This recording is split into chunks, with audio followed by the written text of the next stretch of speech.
I have found if you're a survivor of trauma or a lot of wounds, we tend to numb our emotions. We get numb and we often numb with food, smoking, drinking, shopping, gambling, sex, pornography, overworking, Mm-hmm. and so when we're doing these things, we're kind of numbing our emotions. Choosing to stop those and really just sit with the emotions. The research is showing the emotion can pass in as little as 9 seconds. Wow. And it's so crazy to me that we will avoid those 9 seconds. And we give that so much power when the truth is, if we just sit in the feeling, acknowledge it, be kind to the inner child inside of us that's kind of hurting, Sure. and doing some soothing work, then that can be huge for our emotional health. Hello, Field Podcast audience. Welcome back today. I'm Melissa Crook, your host. I'm so glad to be here with you. I've got a friend that I got to be on her podcast a while back, and we met through our friends at Podmatch. And I'm now happy to be able to bring her on, like I told her earlier, onto my side of the fence and share her story with you and her why behind this work that she does, the way she shows up in the world, supporting herself and other women unapologetically in our healing, thriving journeys. And that's a clue to what's to come. And in the name of her podcast, Karen Robinson, welcome so much to the Field Podcast. I'm so happy to have you here with me. You described yourself as authentic, genuine, and compassionate. I love those. And you said those to me, just like, those are my favorite ones. I'm like, I love to hear people talk about themselves in that way. Well, first, thank you for hosting me today. Absolutely. Absolutely. Let's get right into it. Let's talk about prioritizing self-care in your life and what that has looked like for you, how your journey in that area has unfolded. Yes, it's a beautiful question to start with. I will be very transparent and say I am so much better at preaching to other people to do their deeper self-care practices. I have been on the struggle bus to get myself to do them forever. I am a work in progress, but I have a list and I try to hit 3 to 4 of them a day. I have a list of 6 core ones that I have come up. Well, I didn't come up with them. I shouldn't say it that way. That have been instilled in me by my past therapists and coaches. Like, these are the ones that you really want to kind of focus on. Yeah. So I'm happy to share those if you would like me to. Absolutely. Yes. Okay. So the very first one, sometimes people cringe about it, but there's a lot of science and evidence around why it's so powerful. And that's getting in the habit of journaling. Okay. When we think about things in our head, they sort of go in a circular pattern. We don't get very deep, no matter how smart you are. But when you put pen to paper, you're uncovering the layers. You're going deeper, especially if you keep asking yourself, why? Well, why do I feel this way? Like, why am I thinking this? Like, who am I resenting? What's going on? What's my part in this scenario? It just takes us to a deeper level. So I really try. The goal is daily for 5 to 10 minutes. It's, for me though, it's more like every other day, every third day. So it's still better than nothing, right? So yes. Number one. The next 2 that I feel like are more on the spiritual realm or philosophical realm, or both. And that is prayer, or talking to your higher power, or even your inner wisdom that lives inside of you. And number 3 is either spiritual reading or inspirational reading. And I'm struggling with perfectionism. So I met with my coach for this recently. I said, I've been missing my reading. And she's like, what's going on? And I'm like, oh, just time. Like, because I obviously have to read out of 3 or 4 different books. She's like, how about just one book for 10 minutes? Like, yeah. So yes, if you're like me, try not to be perfectionistic with your self-care, but inspirational reading can really uplift you for the day. So that's number 3. Number 4 is doing a walk.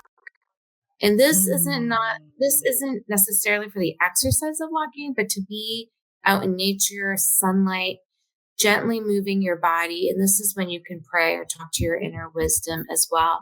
But it can be a meditative walk. So it's number Yeah. 4. Number 5 is getting support. This could be your therapist, your coach, your friend, but it means actually talking and opening up to people, right? Yeah. It can be support group online even, or Facebook group. So that's number 5. And number 6 is the top one. And it's my hardest one because I've overcomplicated it. And that's meditation. When people meditate, well, first of all, monks and the people that meditate on the regular, they don't have anxiety. They just don't. Yeah. Okay. I was talking to this intern one time. He was he was observing a treatment group I was leading, and he was talking with me before the group. And I'm like running around, getting my papers off the copier for the group, getting my water filled. I'm jumping, right? And he's talking to me so slowly. I looked at him, I go, "You meditate, don't you?" It was just so obvious. We were so different. Right. So my goal is to meditate more consistently. My treatment program, they recommend 20 minutes twice a day. I'm not there yet, but I am working towards it. So those are my self-cares. I love those. And I love how you have a menu because each day is a little different.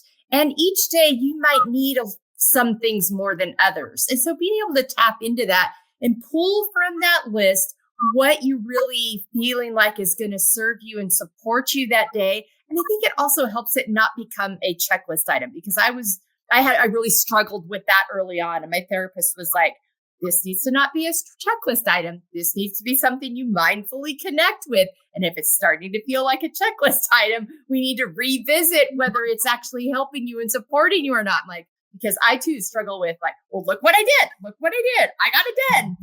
But I don't feel any less hypervigilant or anxious than I did an hour ago. So that ability to connect. And I love the curiosity piece in your journaling. I'm a big proponent. I talk a lot about curiosity over judgment. When we start asking ourselves questions and getting curious about roots of things so we can get to the actual answers versus all the thoughts swirling in our head that we're treating as truth, but may just be narratives that we need to retire or they're just stirred up, but don't have any actually basis in them or something that's a clue that needs to be walked through and healed from still. Beautiful. I love that. Yeah. So thank you so much for those. So good. Talk to me about, you got to make space for these things. So talk to me about confidently setting boundaries in your life, allowing yourself the space to make sure you're accessing these and they become, something that doesn't get kicked off the calendar. These questions feel so hard sometimes. Right? I know. We do the things that we need the most for ourselves first. What a novel idea that would be, right?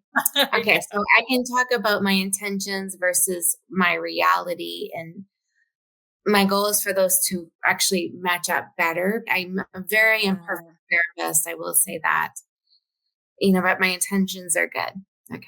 Yeah. So when my boundaries work the best, it is I am getting up earlier in my house than everybody else and protecting that time to get my self-care completed.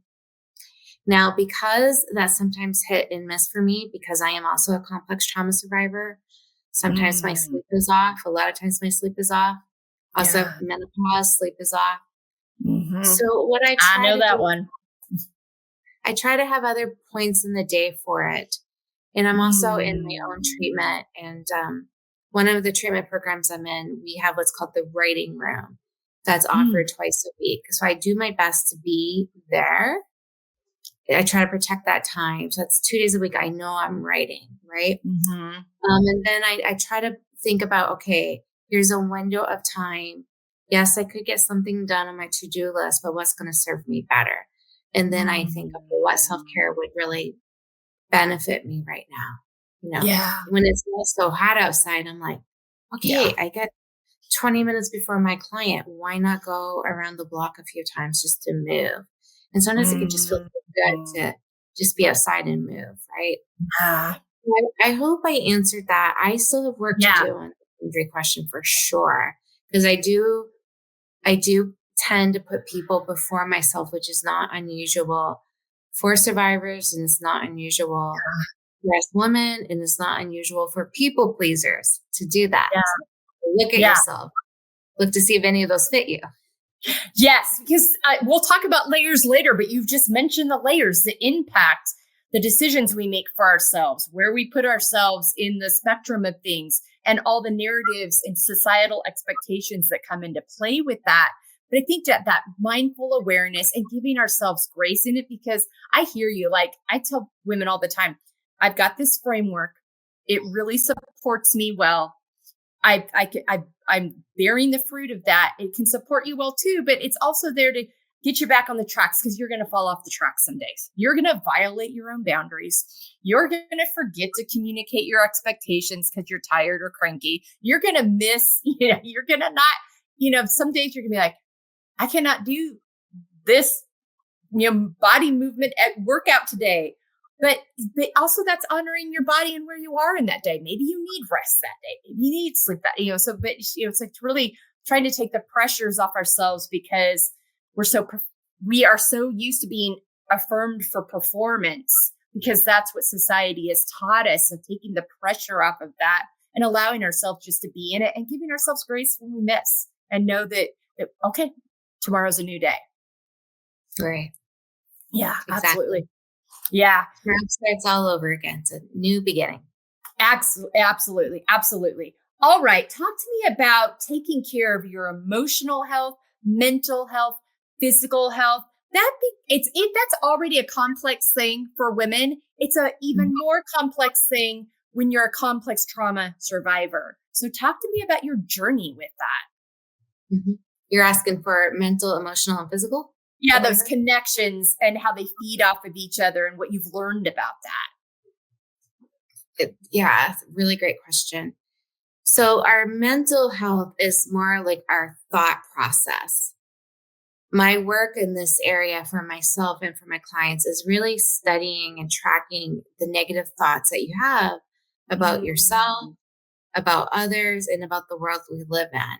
Mm-hmm. And then the next thing I do after we track that is I help people organize their thoughts into buckets, and they're based on core beliefs. So there's 10 core beliefs that people tend to have if they have any symptoms of depression, anger, anxiety.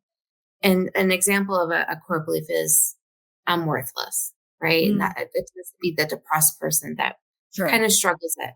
And it's the important piece to remember is not always in the front of the brain. It's sometimes deeper in the subconscious, so if you see yourself self-sabotaging a lot or making decisions that you're not proud of, it's possible that you have some core belief work to be done. So that's one is, okay, so we organize those into buckets, and then I teach analytical skills for our mental health, our thought process. And my favorite way to do this is called cognitive behavioral therapy. And I use 5 different analytical tools. And most people, by the time they're finished with those, they're like, okay, I get it. My brain is not logical. Here's some logical beliefs that I can wrap my head around and get behind. And then, of course, it's practicing those. So that's mental. Yeah. The emotional piece, I have found if you're a survivor of trauma or a lot of wounds, we tend to numb our emotions. We get numb. And we often numb with food, smoking, drinking, shopping, gambling, sex, pornography, overworking. And so when we're doing these things, we're kind of numbing our emotions. Choosing to stop those and really just sit with the emotions. The research is showing the emotion can pass in as little as 9 seconds. Wow. And it's so crazy to me that we will avoid those 9 seconds. And we give that so much power when the truth is if we just sit in the feeling, acknowledge it, be kind to the inner child inside of us that's kind of hurting and doing some soothing work, then that can be huge for our emotional health. And of course, I think journaling is a huge piece of this for treating emotional health. Yeah. The third area, the physical health, what's fascinating about our physical health is if our mental and our emotional health is in danger or jeopardy, it can really impact our physical bodies, right? And we have to remember that we're one system, everything is connected, our spirituality is connected, even our relationships, that's all interconnected. And so when we don't take care of ourselves, everything in our body can be impacted. This is from the top of our head down to the bottom of our feet, the tip of our toes, I will say. Yeah. Now, I know this podcast is not being published until November.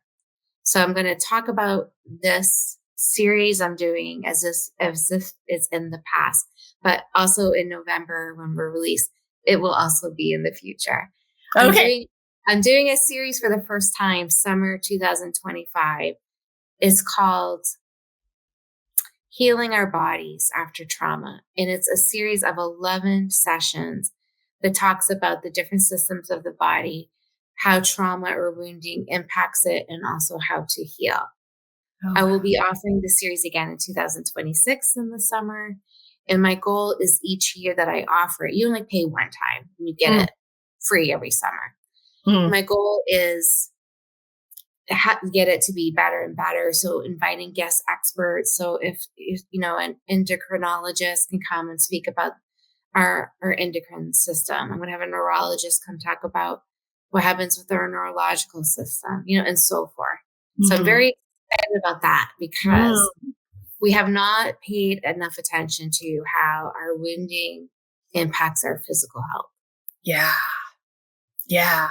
Such a huge piece. And if we, and getting the people we work with in the medical world to ask the collective questions about what's going on with our bodies instead of treating these things all as separate systems, because it's all connected. I love that you're doing this. This is such an important piece of people's healing. And also actually, if I'm able to heal this and bring this together, the high blood pressure subsides. I mean, that's just one example. That's something that I dealt with, that it wasn't so much that I had a high blood pressure problem. I had all these other unhealed places that were bringing up anxiousness and hypervigilance that needed to be addressed and acknowledged so they could settle. So that all of a sudden my nervous system settled and my blood pressure settled. So yeah, I thank you so much for that. That's so good. I'm excited to hear more about that and that that's possible, because you're spot on with that. So true. Thank you. And this really, that offering, your podcast, your work as with clients and therapists, really speaks to how you show up for yourself and other women in living unapologetically. And it's just owning and being accountable of where you are today and providing resources and inviting others into the conversation of what's possible when you have the resources and the knowledge and the support you need to do exactly what you talk about: heal, thrive, and dream. Talk to me about that evolution of you understanding I not only can be a resource for myself, but I can be a resource for others as well. Well, I can't remember the exact saying right now, so I'll butcher it. But the gist of it is uplifted women uplift other women. I know that as a complex trauma survivor, how important other people were in uplifting me and what the work I had to do in order to feel uplifted. And it's not easy work. Yeah. It doesn't have to be complicated. We tend to overcomplicate things, but it is a decision that I am going to heal no matter what. I'm going to invest in my self-care. I'm going to invest in my health. I'm going to invest in travel because it gives me joy. And I love being around other cultures and learning about new people. I'm going to continue to be charitable because that also lifts me up. And the more money I give away, the more it comes up. So those are kind of my thoughts on that. I don't know if you have a follow-up. Well, no, that's really, really helpful. And was there a moment in time where you determined that you wanted to go down this road? Did you always know that you wanted to work with clients? Was that always a core part of you? Or is there kind of an epiphany life moment that helped you realize that was the road you were feeling called to? And also in starting the podcast. All right. So it's yes and yes and yes. So I always kind of knew I would be in a helping profession. Like there was evidence, like on the playground, I was mediating conflict as a young child, can't we all get along kind of mentality. I've always been a proponent of social justice and treating people with dignity and respect. That's always been huge for me. There was a pivotal moment in my complex family system where there was domestic violence, there was poverty, there was child abuse, there was neglect. Two things happened. One, I had a suicide attempt and I survived that. So I thought that meant something, that I survived it. Absolutely. And the second thing is I ran away from home. And when I ran away from home, I was assigned a social worker who was not empathetic, not compassionate, judgmental, accused me of doing drugs, accused me of being promiscuous, accused me of being a problem for my parents. Wow. And I was like, I gotta be different than this. I gotta do this job, and I gotta do this job differently, because that did not feel good. Yeah. And so that was a pivotal moment. So yes and yes and yes. Yeah. Thank you so much for sharing that. And yeah, I think those things, those events, those really difficult things that form our lives, especially at such young ages, have such an impact later on when it comes to defining our why and values behind our work. And that has clearly become something that, you also instinctually had in yourself, but then that added to that layer of, okay, this is what motivates me. This is what gets me up in the morning. This is what I value. And this is where I'm going to pour my time into.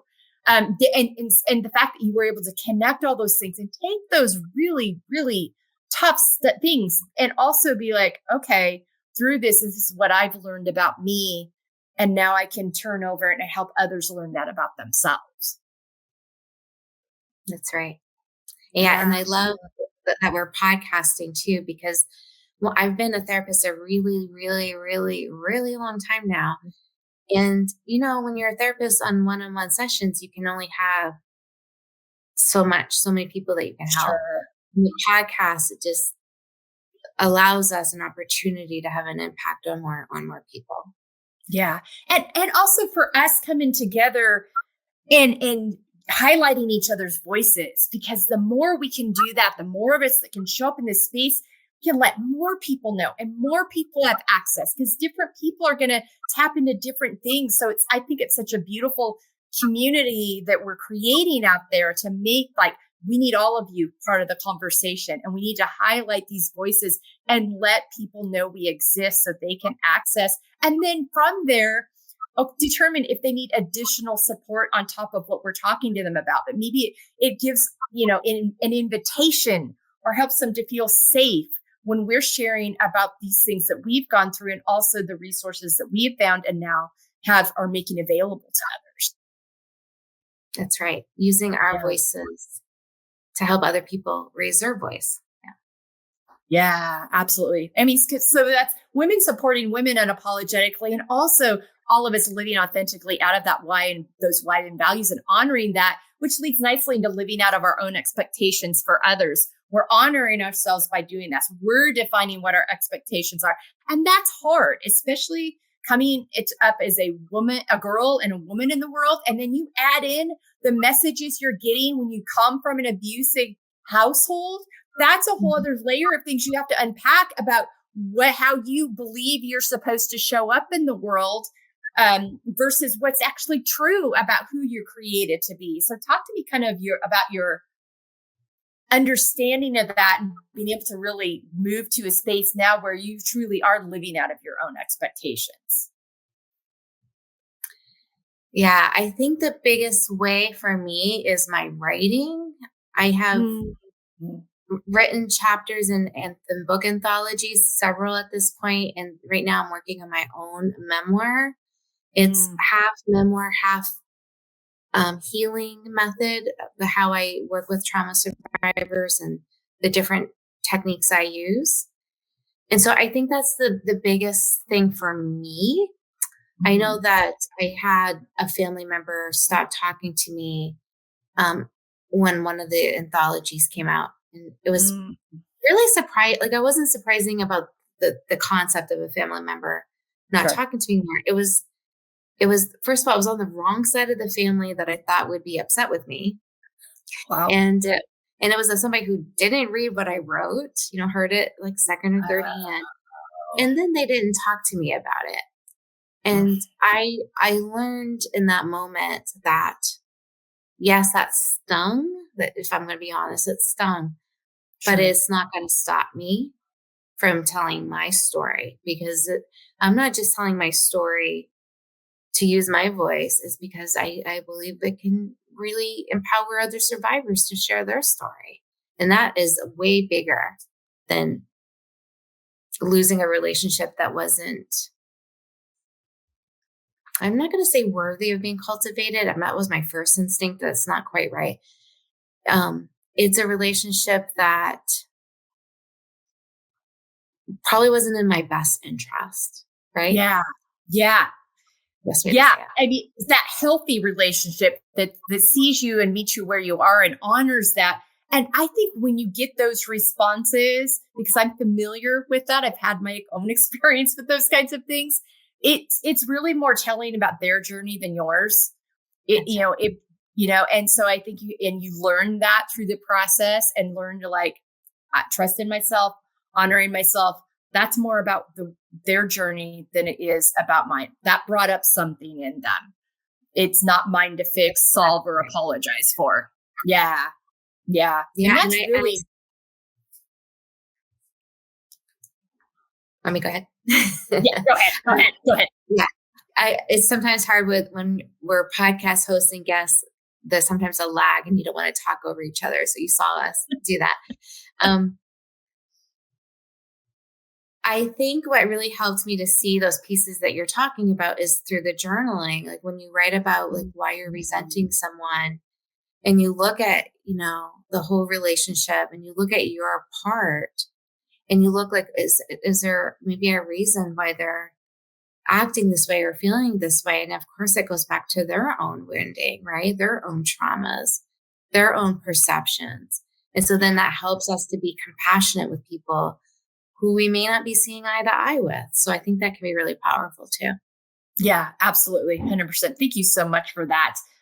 Talk to me about accepting the layered aspects of ourselves, all those pieces and parts that make up who we are, who you are, all the parts, and you've got some tough pieces of your story in your life. You've got some layers that are difficult to navigate.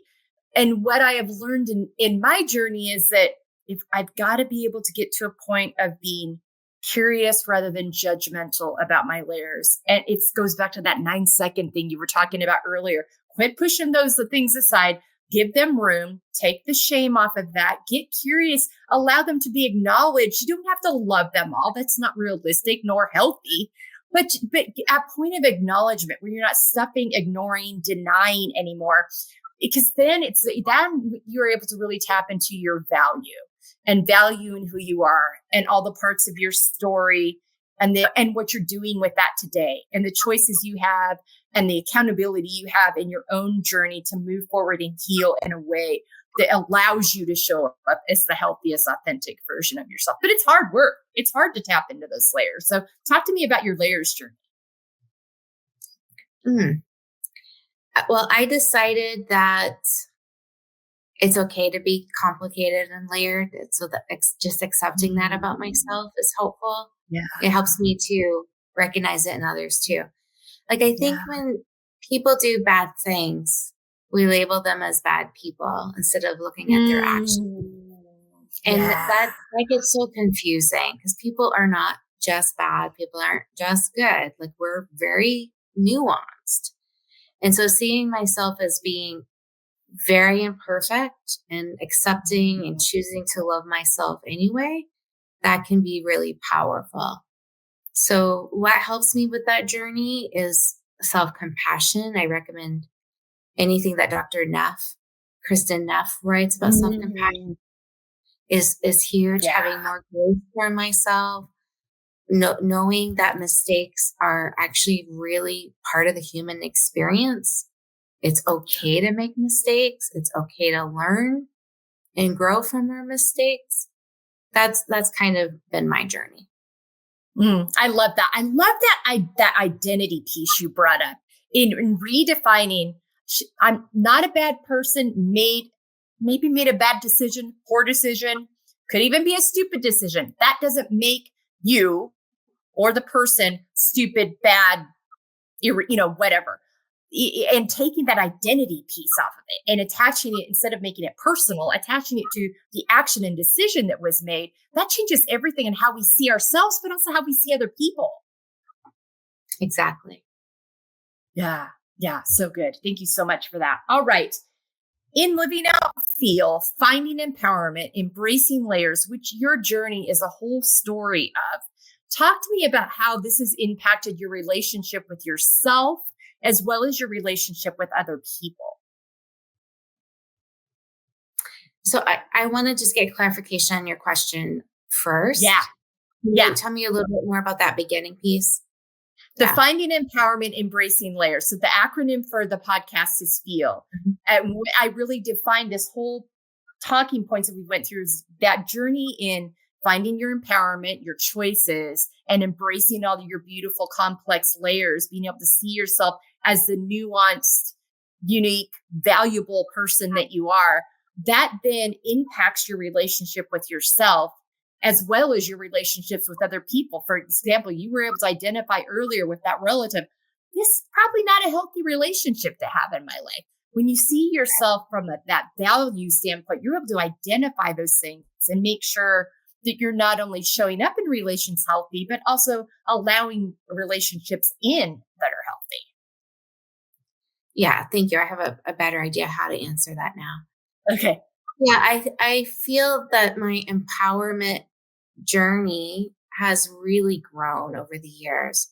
And it's amazing being a therapist and a survivor and how that will show up. Because like I get lots and lots of self-training and professional training in this, right? And so I do believe my empowerment has really enhanced, and that shows up like, I deserve to go get this massage. I work hard. My body's achy. I want to do this for myself. I'm going to do this for myself, and prioritizing that is very empowering.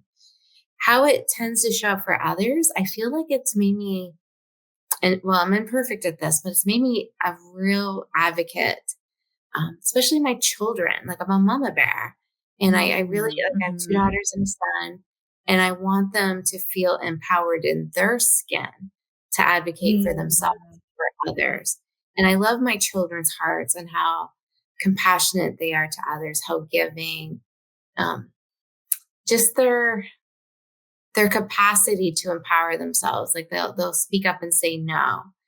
I mean, they're works in progress. I don't want to say they got it now, because that wouldn't be quite true either. It shows up for me. Like I like to say I kissed a lot of frogs in my early life. I'm someone that, with my complex trauma, I had a couple of failed marriages in my history. It's not, of course, fun to talk about, but I'm past the point where it's easier, and I don't claim the shame around it as much, right? Because I know it's just, those relationships actually were supposed to happen because of my growth and what I learned through them. But as a result of going through those, my empowerment of what I need in a relationship is so much stronger. So now I'm married to someone who is a healthier match for me. That was a lot of work on my part, like really figuring out what would be a healthy relationship for me.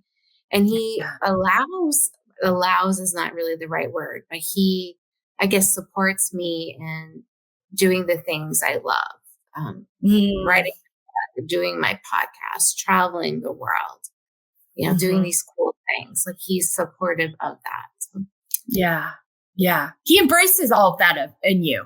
I think that's and thank you for sharing that. I think it's so important to realize that relationships can be bumpy. And as we're learning about ourselves and healing ourselves, we're going to hit some bumps along the road in those relationships. They're seasonal, but we learn and we grow and we move forward from that, and not being so hard on ourselves, showing ourselves that compassion and seeing the evolution and understanding. I mean, I think when I first started my journey, I was like, I'm going to go do this for 6 months and then I'm going to be great. And it's like, that is not how it works. It's just not how that goes. And learning to see those different seasons for what they were and how I continue to learn and unlearn and move forward. So thank you so much for that. So good. All right. Talk to me about 5 activities that nourish you. 5 activities. Okay. Well, we've done some of this already. Maybe you mean, okay. So let's do these outside of self-care. Okay. I'm an avid reader. I read all the time. Reading lights me up. So reading, traveling. I want to say dancing. I'm not doing enough of that yet, but that's kind of a goal, is do more of that. Spending time with my children and my partner. And then the 5th one, I know it's probably not considered an activity per se, but I really love it. And that's taking a nap. Oh, I love that. That's absolutely. And an important one. And I love that you mentioned that, because I think we need to change the narrative around nap taking. There's such, I think if we see, especially the generations before us, these ideas of what working versus not working, being productive versus not being productive. We throw around the word, we treat rest and we use the word lazy instead. And it's like, no, it's honoring my body where she is and what she needs. And I'm going to pay attention to that and honor that, because when I do that, when I do show up and start doing the things I'm doing in the spaces I'm doing them, I'm so much more effective. I'm refreshed. I'm ready to go. It doesn't take me twice as long to do something because I'm able to think clearly and show up refreshed in it. So I'm so glad you mentioned naps. I think that is kind of the secret power. Like, man, 20 to 30 minute power nap, that does a world of good for so many people. And looking at countries across the world that embrace that and like, it's siesta time. Maybe we should all have siesta time. I think I totally 100% agree with you. Yes. Yeah, absolutely. So good. All right. 5 words on how you want to feel the next 6 months. Okay. Inspired, energetic, gratitude, healthy. Ooh, why not say enlightened? Oh, yeah. Absolutely. I love that. We're always learning, always growing. Absolutely. I love that so much. All right, Karen, let people where they can find you and follow you, listen to you, get your resources. This will also be on our website at embracinglayers.com on the resources page, but let our listeners know right now how they can do that. Sure. My website is healthrivedream.com. I'm also happy to accept emails from people if you have specific questions. That's healthrivedream@gmail.com. I'm on Substack, Medium, where else? LinkedIn. Feel free to connect with me, interact with me, ask me questions. Let me know how I can support you. All right, great. Thank you so much for that. Any final thoughts you'd like to leave with our listeners today? I would like to say, if you're listening and today doesn't feel like such a good day, just remember that there's hope. And tomorrow you can start that feeling all over again. Like if you feel like, okay, I cannot possibly feel any better today, go to bed knowing that you can choose to wake up feeling really good the next day. Thank you so much for that. Yeah. It's a lot of times, sometimes sleep is a great elixir for that too. So good. Thank you so much. Yeah. Thank you so much, Karen, for your time today, for how you show up in the world, how you support women. These are such important resources that you're offering, the way you're honoring yourself and your why and your values in that. I appreciate you so much. Listeners, take a look at these resources. Take good care of yourselves. Know that there's always possibilities in tomorrow. If today's tough, keep moving forward. Take good care of yourselves. And we'll see you next time here on the Feel Podcast. Thank you. You bet. Hello, and thank you so much for being with us today on this episode of the Feel Podcast. If you would like more information on how you can apply these talking points that I share with our guests in each episode to your own life, really utilize this Feel framework, go to embracinglayers.com, fill out our contact form, and let's set up a free 30-minute consultation to talk about how you can start living your most authentic, organic, healthy, feel-fueled life. Thanks again for being with us today. We'll be back to you soon with another episode here on the Feel Podcast.